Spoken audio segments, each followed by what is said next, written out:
a century of displacement, territorial encroachment, and constitutional erosion. The Kuki experience in Manipur. Well, ladies and gentlemen, and the press, we stand before you today not to trade accusations, not to escalate the tension, and not to beg for sympathy. We stand here to place the facts on record and here on this table, document the facts, record the facts, and these facts that I talked about are drawn from the royal chronicles, colonial gazetteers, parliamentary debates, census records, and constitutional provisions, and most recently from the blood of our people that is still fresh on the ground. Well, before I move on to my presentation, let me make this very clear. Kuki-Zo versus Meitei, that is what the discourse says. And the present conflict between the Kuki or the Kuki-Zos and the Tangkhul NSCI IM-led conflict. Let us understand the difference. First, the Kukis and the Meiteis. This conflict was a community versus a state-sponsored ethnic violence against a community. Whereas the present conflict between the Kukis and the Tangkhul Naga NSCI IM-led is a conflict between two communities. And I am emboldened enough to say that, yes, there is no state, or at least at the surface level, no involvement of the state. And that is what makes the difference. Now imagine the institution of a new government in Manipur with a new chief minister and two deputy chief ministers in Senapati district, which is the northernmost district of Manipur, and Kampot district. And where is the epicenter of the violence today? It is in these two districts. What does this portray? The utter failure of the state government. I would want to put that on record in the first place. Second, I would also not hesitate to say that the NSNIM, which is notorious for carrying out violent acts, despite the existence of the ceasefire with the government of India, today, with its proxies, do not misquote or understand that ZUF, Zaliangrong United Front, has a faction today, and that faction is ZUF bracket Kamsong and ZUF bracket Jiangtu. These two factions are in connivance, or you say collusion, with the NSCNIM and operating in the Kuki inhabited areas. Why I say this is because ZUF and NSCNIM, along with the proxies that I've just said, have been in conflict recently, and there has been constant firing amongst themselves. Now, third, look at the discourse of the present conflict. How this has been, not just how the so-called the Manipur Nagas, let me be specific, the Manipur Nagas are trying to take this conflict to the other states. How the Zaliangrong community in Nagaland have been organizing protests against the Kukis in Nagaland. Mind you, there is a peace accord or understanding, MOU signed between the Zaliangrong Nagas in Nagaland and the Kukis. Now imagine, the Kukis have never gone to Mizoram or never instigated the Mizoram people, because we are blood brothers, that you should stand with us to fight against this so-called the other community. Never. Let me put on the record, because there is an argument at all times who is a peace-loving community. Check outside, go. Now, Go. the Naga United Naga Council, UNC Council President by the name Sok Wasu. When the killing of the Naga civilians happened somewhere in Ukrul, I think it was towards the beginning of this month, or otherwise late April. Forgive me for the incorrect, because I don't want to cite any incorrect dates. Because by mistake, Naga civilians were killed, and the blame goes to the Kukis. Because this was again so-called Kuki-dominated areas. But the Kukis have unanimously stated that it was not their hand, but rather it was a misunderstanding between the NACN eastern flank and the NACN island, which is again the faction of NACN that is operating in the northeast. The NACN eastern flank. Now, having understood all this, United Naga Council President Sokwasum on that day, after the death of these civilians, put on record that swift action will be taken against the perpetrators without proving or providing the facts who was the perpetrator or the killer of those civilians. And eventually what followed, what transpired, series of events of violence in Kamjong and Ukhrul, and also the one today of which we are holding a press conference, the death of our three beloved pastors. Now, we must trace the roots. Well, I will come on to that a little later, but please allow me to also demolish how this narrative of illegal immigrants, foreigners, that has been given to the Kukis by the so-called the very community, the Meiteis and the Nagas in Manipur. Now, let me deal them one by one. First, 9 categories of primary source documentation. I'm not saying this quoting from a newspaper. I'm not saying this out of thin air, but I am citing a legible, a reliable document.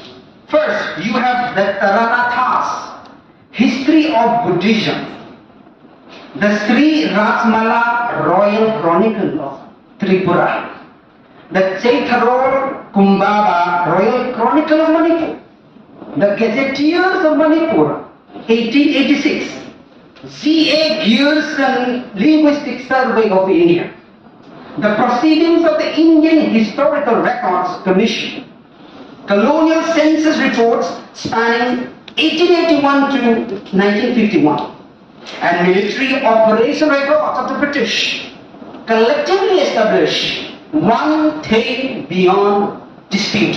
That is, the Kuki people were here long before the British boots touched their soil, long before modern boundaries were drawn.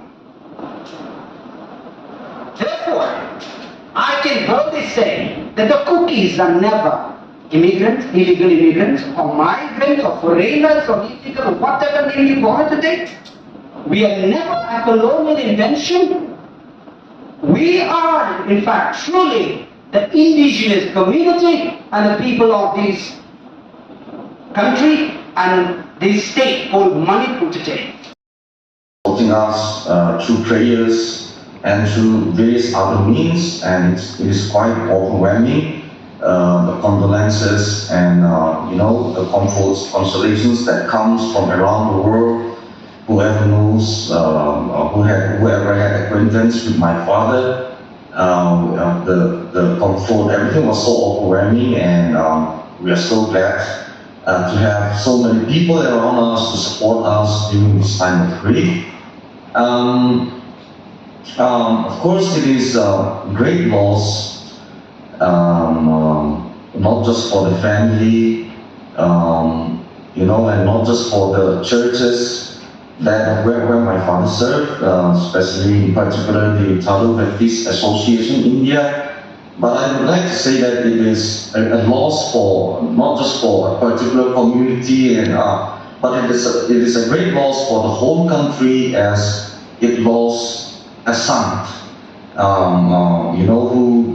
who labored for peace, who spoke for peace. And yes, he worked for peace. he spoke about peace, and he even thought about peace, and even initiated peace talks, and took a very important role to solve problems amicably and through peaceful solutions. And he wanted peace. And today, I believe that if he was still alive, he would have done something to put an end to this current political or all this imbroglio. And I would like to say that the 13th May was the root cause of the current situation taking place right now in Manipur, especially between the Kukis and the Nagas, whereas there are still hostages. And the root cause was the 13th May, on the day when my father and two of his colleagues were ambushed on the way and their life taken. So today, to solve this problem, the current situation, I believe that it is necessary to go to the roots, to the root cause of this current imbroglio. And so I put my trust on the ability of the government and the agencies, and I believe that they will conduct responsibly and take prompt action to ensure that the truth is uncovered and that those responsible for this heinous crime be brought before the law and justice served. And in the meantime, I would like to appeal to every community in Manipur at the moment to refrain ourselves from further violence and further escalation of violence, and let us take time to give peace a chance and let the competent authority handle the situation and serve justice. So today what we need is nothing but justice, and what we need is peace. So I think we need to, as I have mentioned before, we need to go to the roots to solve the current situation. And therefore, there are many speculations around as to the culprits, where till so far nobody has claimed, and there are speculations around, there are accusations going on between communities, and we cannot really say, we cannot come to a conclusion who in fact was the culprit behind this heinous crime. But I believe that the agencies that are authorized to, for example, the NIA or the proper agencies should look into the matter and then find out the problem and justice, to deliver justice and to bring back normalcy in our state. So for that, every community leaders, political leaders, church leaders, social leaders, let us all continue to work for peace. Let us all continue to uphold peace, and then solve every problem peacefully, irrespective of which tribe we affiliate to which religion we affiliate to. Let us all work together. There are people, I believe there are many people who want peace, and so let all peaceful people work together to bring peace back to our state and back to our country. This is Hongmun Sito. I'm the son of Reverend Dr. Lee Sito, and thank you very much for this opportunity.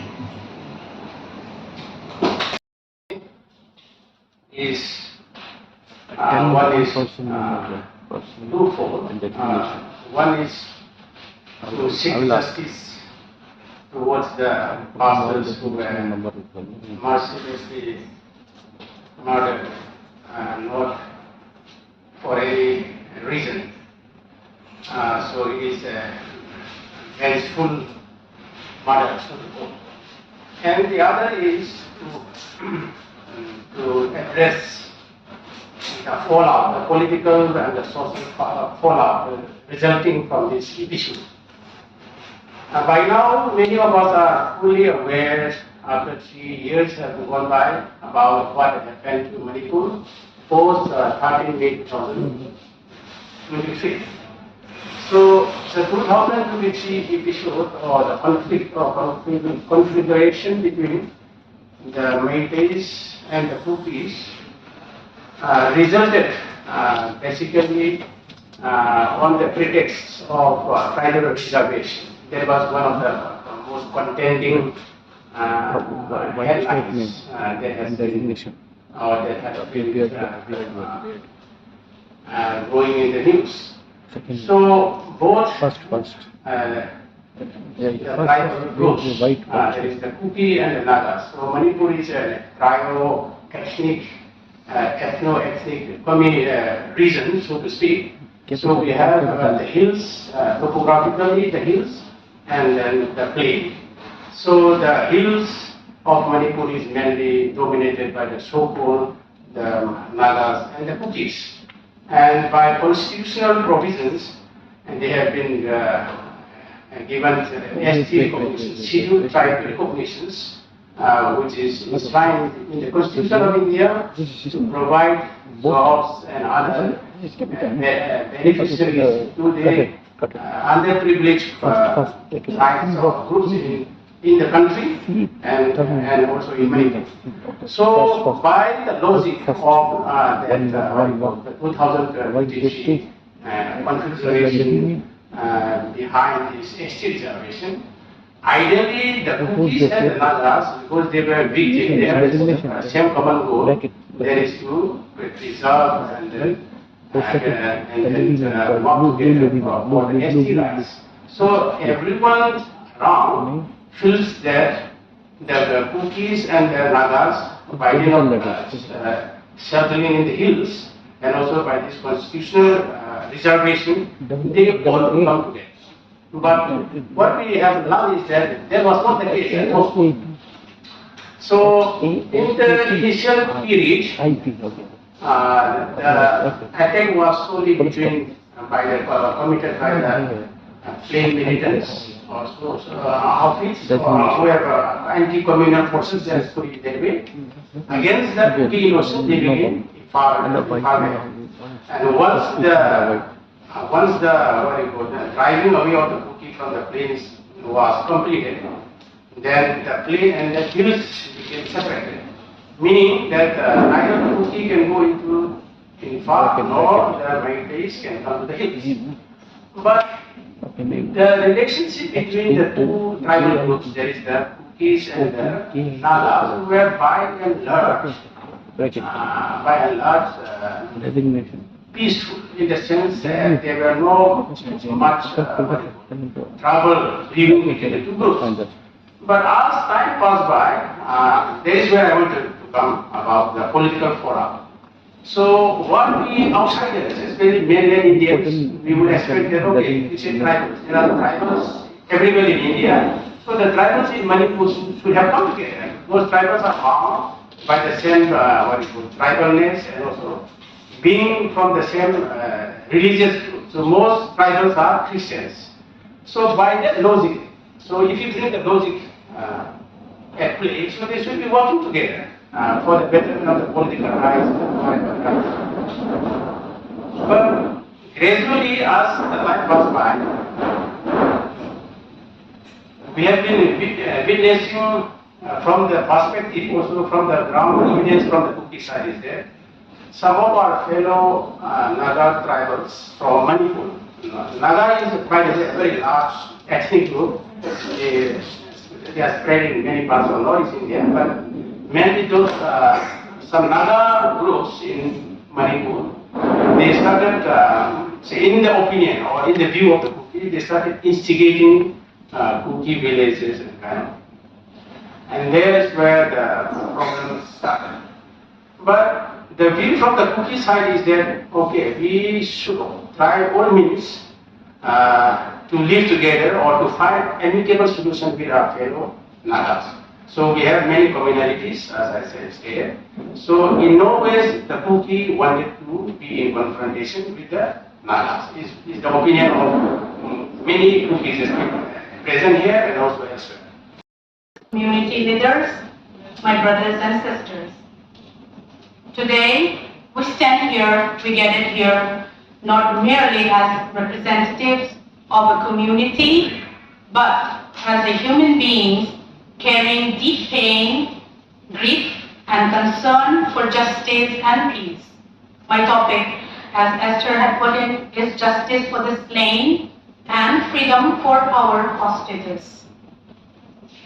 The Kuki people across the nation and beyond are observing this protest and press conference with heavy hearts following the #1 brutal killing of the 3 innocent Thado Kuki pastors, whom we have just heard from Dr. Reverend Lake V. Sitho's son. #2, the continued hostage situation, which also involves our 14 Kuki men.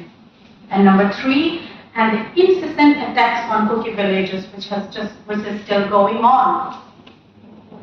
As we all know, that pastors are not warriors.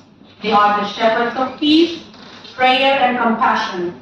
To target religious leaders is not only an attack on individuals or a community.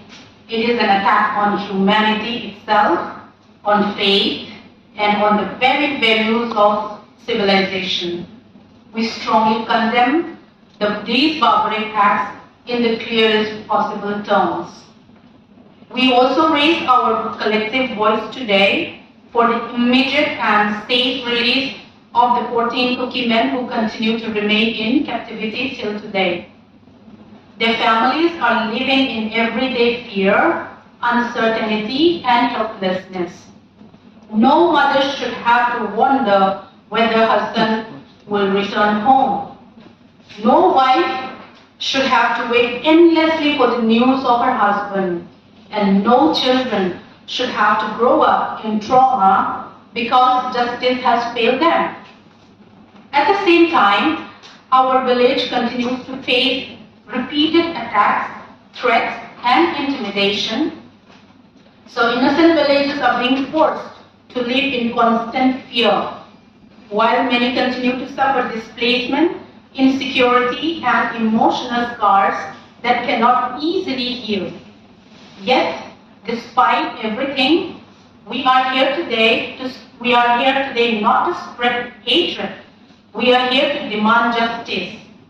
We are here to demand accountability. We are here to remind the authorities and the world that Kuki lives matter too. Silence in the face of injustice only encourages further violence. Selective outrage only deepens division. If peace is truly desired in Manipur, then justice cannot be selective and the suffering of one community cannot be ignored or minimized. We call upon the Government of India, the concerned authorities, human rights bodies, churches and civil society organizations to act urgently and responsibly, ensure justice for the slain pastors, ensure and secure the immediate release of the 14 Kuki hostages, stop the ongoing attacks on the Kuki villages, protect innocent villages without bias or discrimination, restore the law of rule and human dignity. To our fellow citizens across communities, we say this sincerely. We do not seek endless conflict. We seek peace with justice, coexistence with dignity, and security for every innocent life. History will not judge us how loudly we shouted, but by whether we defended truth, humanity, justice when it mattered most. Today the Kuki people may be wounded, but we are not broken. We mourn, but we will not be silenced. We seek peace, but we will stand firm for our rights and survival. Let the message go out clearly from this gathering. The blood of innocent pastors cannot be forgotten. The cries of the grieving families cannot be ignored. The hostesses must return home safe. The attacks on our villages must end. We are also deeply concerned by organized and deliberate misinformation campaigns that seek to deny or minimize the sufferings of the Kuki civilians. Repeated attempts are being made to portray the victims as aggressors, to justify violence through propaganda, to create confusion before the public and the media. Such narratives do not contribute to peace. They only deepen mistrust, fuel ethnic tension, emboldens further attacks on innocent civilians. The sources that we have are from the newsindianexpress.com, economictimes.indiatimes.com, reuters.com, theweek.in, csw.org.uk have also reported all this international and in the international and national media. May justice prevail, may truth prevail, and may lasting peace return to our land. Thank you so much. Neither do the Kukis want to escalate this further. So we must put an end to many of these anti-people narratives, rhetorics, inflammatory speeches. And we should, as learned people, we should shun away from these anti-people's narratives that has been building around. So in such circumstances, the state government, we all blame the state government. It's easy to blame him. I'm not saying that we should not blame the government. The government will do their part, but then the government cannot come in the way that we expect to solve the problem. So somewhere, the educated people, by and large, the young students, the young communities, we should come out and say that even if a person from one's community is speaking an inflammatory language, we should say, no, this is wrong, it should not be accepted. Unless and until we are in a position to pinpoint who is inflaming the situation and join their party. Until such time we have the guts to come out, there won't be any solution. So if this current situation goes beyond control, the destruction will be massive. And there will be destruction of property and lives, to which there won't be any winner. So my only limited point is that there will not be any winner if the Kukis and the Nagas keep fighting among themselves. The only thing is that by living together under that territory, which we in the academic world we call them the Indo-Myanmar borderland, that region, we should try to find out. So I don't think any Kukis by now, especially I know of, they are not against the Nagas demand. The Nagas demand for integration. So similarly, there should be a mutual respect between the two groups. And whatsoever when we live together, there will be some incidences here and there. So we should come together and find a solution. Unless we do this, then the destruction will be beyond our imagination, and people will suffer both economically, physically, morally, even our spiritual life will be affected. So my last message is that there will not be any winner to this crisis.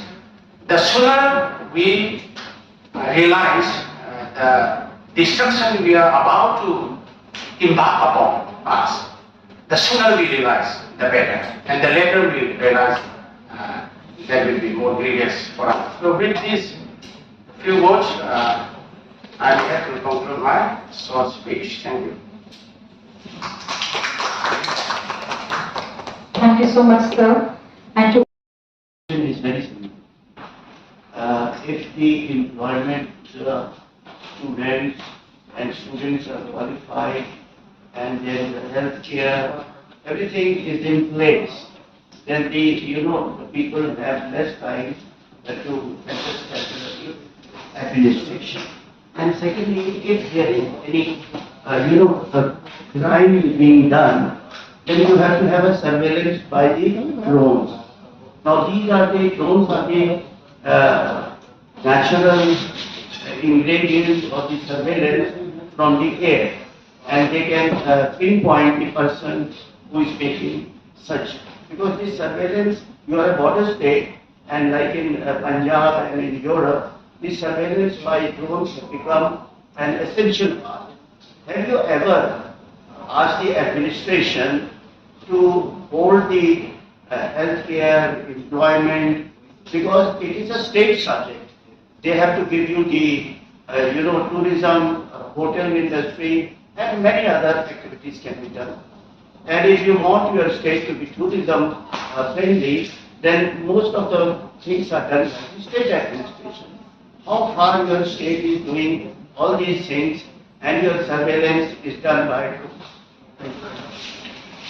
Okay, I'll ask also my co-panelists to, supplement what I will be saying. See, coming to the facilities, amenities, there is basic and state subject provided to the citizens of the state is missing in Manipur for the cookies in Manipur. See, time and again there are, say, commodities which are being transported from via states towards Imphal that traverse the Kuki-Zo dominated areas, but we have not done anything to stop all these commodities. Now, of course, there's an economic blockade for now, but when it comes to supplies that is meant for the use, it is always sabotaged by the very people. Now, not only that, commodities, healthcare, education, sports, whatever facilities mention anything, there is no equitable sharing. Missing. That is the reason, one of the reasons when I say separate administration, it also includes all of this. Now let me cite one latest example. The MPSC, Manipur Public Service Commission interview was conducted in Guwahati for the Kuki-Zo community. Now, I spoke to one of the aspirants who was shortlisted for the interview, and he said, we demanded to the government to allow us to use the state, state Bhavan in Assam, Guwahati. They were denied. So a student who clears, this exam, I had to travel from Tiruchanpur or Kangpokpi to, Guwahati to appear in the interview, has to spend a lot of, expenditures. And the state is doing nothing about it. No reimbursement of all the expenditures. So many things, layers after layers. Now, coming to that surveillance part, see, as a democratic country, as a free country, I will never encourage surveillance for that matter. But I think the only solution to this sort of so-called finding or pinpointing those lumpen elements creating instability in the state or amongst the citizens must be done, yes, by the government, but not necessarily through surveillance. And there are other mechanisms for a democratic and free country like India to ascertain the rule of law. And I believe that civil society does play an important role in the context of so-called ethnic violence in Manipur. And all civil society leaders must walk the talk. That's where I said, when you say you're a peace-loving committee, yet do something else, that is going to create more havoc in the state. We must walk the talk, especially the civil society leaders, including students' organization. If my co-panelists would like to add more. Sure. I'll just add on whatever that I asked. Actually, I do understand it's a very long-term thing and it's really good about it. But how can you expect a state where people are not secure, their lives and properties are not secure, and the violence which has carried on under the behest of Chief Minister, ex-former Chief Minister Biren Singh? So for almost 2 years, and after that the president's rule was invoked. And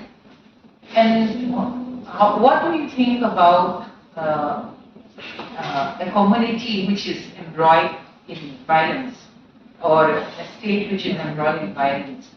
Because, okay, it's very important that the health facilities and everything has to be there, but still, like, first the people have to feel secure.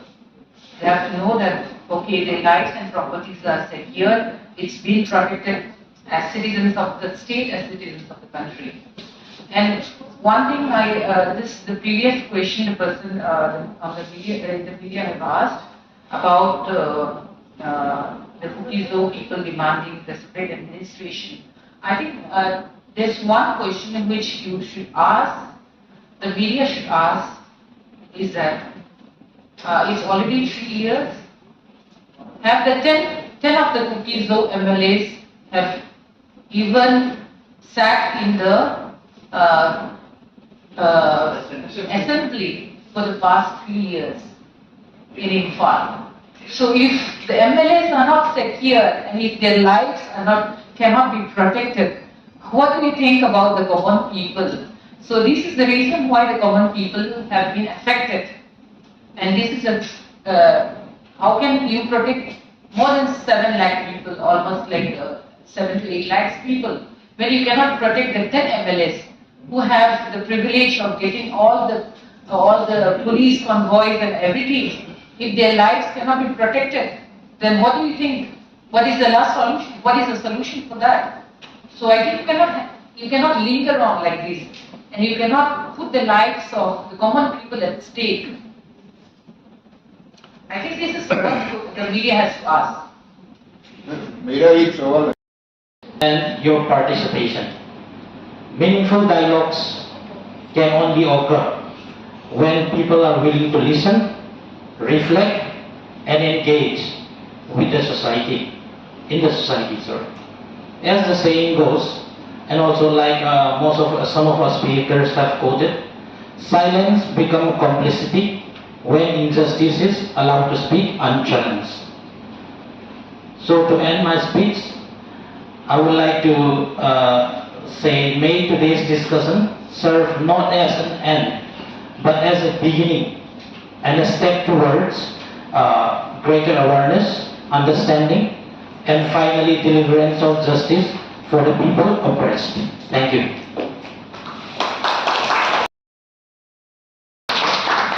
And next we have Professor Paul.